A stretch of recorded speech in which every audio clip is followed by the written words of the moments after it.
Science दोस्तों सब कुछ नहीं कर सकती, पर साइंस बहुत कुछ कर सकती है। अगर हम आज से 200 साल पीछे जाएं, सिर्फ 200, ज़्यादा समय नहीं है, 200 साल पीछे जाएं और किसी को मोबाइल के बारे में बताएं कि फ्यूचर में ऐसी टेक्नोलॉजी होगी जिससे आप यहाँ बैठे बैठे पूरे वर्ल्ड में कहीं पर भी किसी को फ़ोन कर सकते हो और उससे बात कर सकते हो, और अगर ये बता दिया कि उसको उसकी फ़ोटो देखकर बात कर सकते हो, मतलब उसको लाइव देख सकते हो, तो वो भाई तुम्हें पड़ मार देगा। क्योंकि उस समय हम इतना इमेजिन भी नहीं कर सकते थे कि फ्यूचर में ऐसा कुछ हो भी सकता है। सेम एज स्पेस की अगर बात करें तो वहाँ पर जाने के लिए स्काई हुक की भी बातें चलती रहती है कि एक केबल होगा, उसके ज़रिए आप अंतरिक्ष में चले जाओगे। हालांकि अभी तक इस पर काफ़ी समय से बात चल रही है। हमारे पास कुछ चीज़ें थी जिनके बारे में बताऊंगा, वो नहीं था, लेकिन अभी बताया जा रहा है कि हो सकता है 2 या 3 दशकों में हमारे पास ऐसी टेक्नोलॉजी आ जाए कि हम अंतरिक्ष में उस तरीके से केबल लगाकर जा पाएं। तो आगे दोस्तों बात करने से पहले अगर आपने चैनल को सब्सक्राइब नहीं किया है तो प्लीज़ सब्सक्राइब कर लीजिए, इससे मुझे बहुत सपोर्ट मिलेगा। मुझसे अगर पूछा जाए तो मैं तो कहूँगा यार 30 सालों में ऐसा हो पाना बहुत मुश्किल है, लगभग इम्पॉसिबल मानता हूँ मैं। लेकिन यहाँ पर भौतिक विज्ञान के प्रोफेसर स्टीफन कोहेन ने कहा है कि अंतरिक्ष लिफ्ट को लेकर अक्सर ये कहा जाता है कि ये तो बस विज्ञान की कथा कल्पनाएं हैं, ऐसा होना बहुत मुश्किल या फिर असंभव है। लेकिन उन्होंने कहा मेरा मानना है कि वे जल्द ही अस्तित्व में होंगे, लगभग 30 साल बाद। तो मैं तो कह रहा हूँ 30 नहीं 50 साल बाद ले लो तो भी कोई ज़्यादा लंबा समय नहीं, 100 साल बाद ले लो, पर ऐसा होना भी बहुत बड़ी बात होगी।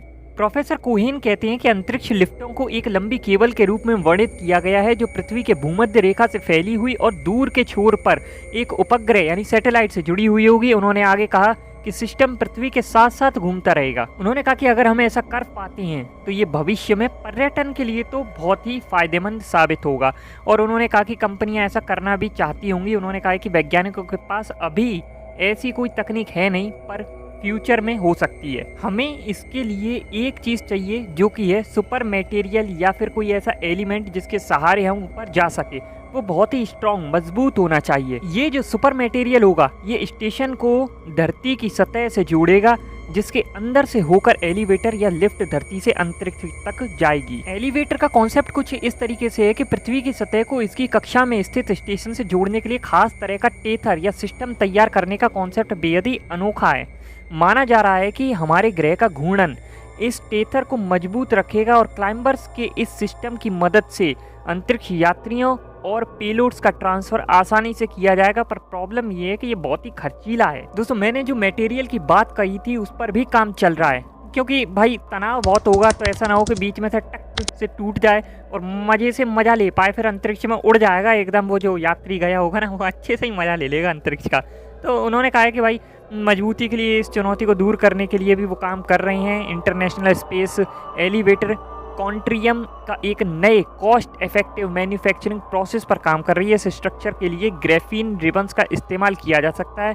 अब देखते हैं भाई बन पाता है या नहीं बन पाता। ऐसा कई तरीके के मटेरियल यूज भी किए गए हैं, पर फिर भी वैज्ञानिकों को अभी तक तो सफलता नहीं मिली है। कार्बन नैनो ट्यूब का भी यूज़ कर लिया है, पर मतलब अधिक ऊंचाई तक वो सक्षम नहीं है, प्रॉब्लम्स आ सकती हैं। तो देखते हैं इनको कोई ऐसा मटेरियल मिलता है जिससे ये काफ़ी ऊंचाई तक जाना है भाई, तुमको 100-200 किलोमीटर नहीं जाना, बहुत ऊपर तक जाना है, वहाँ तक ये सक्षम हो पाते हैं या नहीं हो पाते हैं। अमेरिका या जापान कोई भी कंट्री होगी वो इस पर काम भी कर रहे हैं लगातार। तो कहीं ना कहीं उनको ऐसा लगता होगा कि हो सकता है कि पॉसिबिलिटी हो फ्यूचर में इसमें उन्हें सक्सेस मिल सके। और इसका आइडिया हमारे परम मित्र रूस को आया था 1895 में। वैज्ञानिक का नाम है कॉन्स्टांटिन तोसिल्कोवस्की।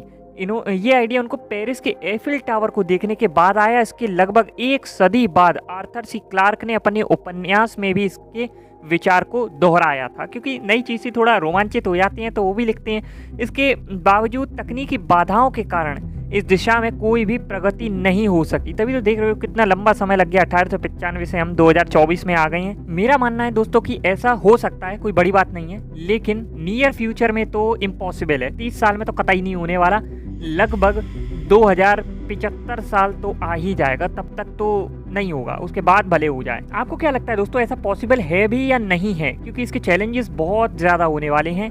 कुछ नहीं तो कई लोग तो यही कह देंगे अरे कौवा टकरा गया। तो दोस्तों ये तकनीक हासिल हो ना हो, लेकिन एक तकनीक तो हासिल हो रही है, वो है कि हम खोए हुए या लुप्त हुए मेमत को वापस से जिंदा कर रहे हैं। आपको भी जानना है कि अगर वो उन्हें हम किस प्रकार से जिंदा कर रहे हैं तो ऊपर आई बटन में लिंक मिल जाएगा, जरूर से जाकर देखिएगा।